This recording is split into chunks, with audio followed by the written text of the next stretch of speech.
Let's read and understand. Understand का हिंदी में मतलब होता है समझना, एंड को हिंदी में कहते हैं और, रीड का मतलब होता है पढ़ना। ये लेट्स को हम लोग कैसे लिख सकते हैं, ऐसे लिख सकते हैं। इसका मतलब ये होता है लेट आस। लेट्स का मतलब क्या होता है, late us.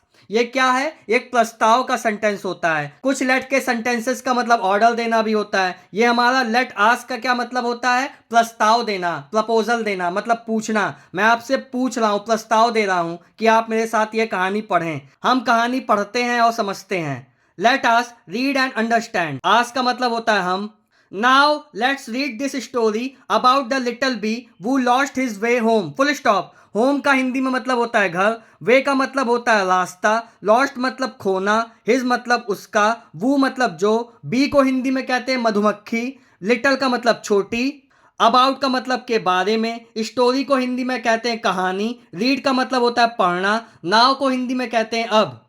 Now let's read this story. अब हम ये कहानी पढ़ते हैं अबाउट द लिटिल बी, जो एक छोटी मधुमक्खी के बारे में है। वो जो लॉस्ट हिज वे होम, जो अपने घर का रास्ता भूल गई। I am lost says little bee. Full stop. Bee का मतलब होता है मधुमक्खी, लिटिल का मतलब छोटी, सेज मतलब बोलती है या कहती है, आई का मतलब होता है मैं, लॉस्ट का मतलब होता है खोना, मैं खो गई। छोटी मधुमक्खी कहती है मैं खो गई। I can not find my home. Home का मतलब होता है हिंदी में घर, माई का मतलब मेरा, फाइंड का मतलब होता है ढूंढना।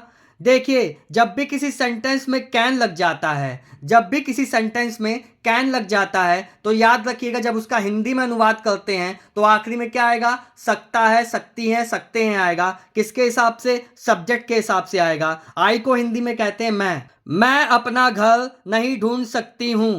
Can you please help me comma mister elephant, question mark. Elephant को हिंदी में कहते हैं हाथी, मिस्टर का मतलब हो गया श्री, हेल्प का मतलब होता है हिंदी में मदद करना, मी का मतलब मेरी, प्लीज मतलब कृपया, यू मतलब तुम या आप। कैन लग गया इस सेंटेंस में, इसका मतलब जब इसका हिंदी में अनुवाद करेंगे, और ये देखिए कैन कहाँ आ रहा है, पहले आ रहा है। कैन कहाँ आ रहा है, स्टार्टिंग में आ रहा है। इसका मतलब ये किस टाइप का सेंटेंस है, इंट्रोगेटिव है। तो क्या क्वेश्चन जो वर्ड होगा वो पहले आएगा, याद रखिएगा।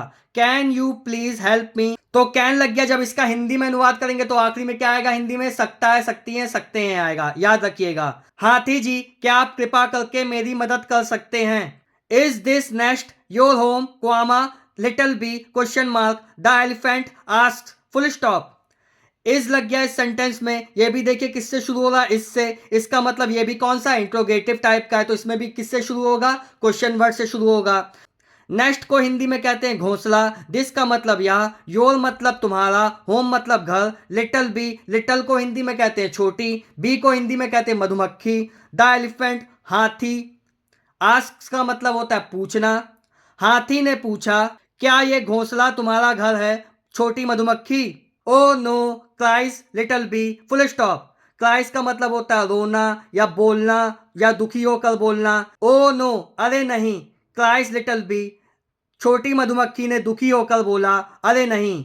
This is a birds home. Home का मतलब घर, बर्ड्स को हिंदी में कहते हैं चिड़िया। इज लग गया इस सेंटेंस में, इसका मतलब जब इसका हिंदी में अनुवाद करेंगे तो आखिरी में क्या आएगा, है आएगा। दिस से लेकर के होम तक का जब हिंदी में अनुवाद करेंगे तो आखिरी में है आएगा। क्यों, क्योंकि यहाँ पे इज आया है, याद रखिएगा। दिस का मतलब होता है यह चिड़िया का घर है। Is this cave your home, question mark, ask the elephant. Full stop. Ask का मतलब होता है पूछना, एलिफेंट को हिंदी में कहते हैं हाथी, केव को हिंदी में कहते हैं गुफा या सुरंग या दरार, योर को हिंदी में कहते हैं तुम्हारा, होम को हिंदी में कहते हैं घर। इज लग गया तो ये भी हमारा किस टेंस का सेंटेंस होगा, इंट्रोगेटिव का, प्रश्नवाचक। क्या यह गुफा तुम्हारा घर है, हाथी ने पूछा।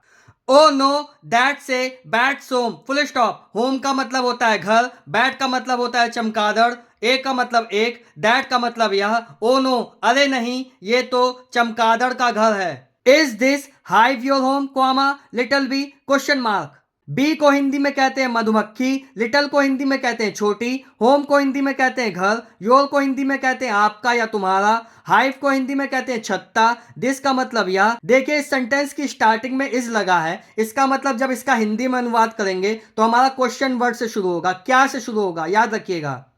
क्या यह तुम्हारा घर है, लिटिल बी, छोटी मधुमक्खी क्या यह तुम्हारा घर है? ओ yes apostrophe says little B happily. Happily का मतलब होता है खुश होकर, लिटिल का मतलब होता है हिंदी में छोटी, बी का मतलब होता है मधुमक्खी, सेज का मतलब बोलती है या कहती है। ओ यस, अरे हाँ, छोटी मधुमक्खी खुश होकर बोलती है या कहती है, अरे हाँ।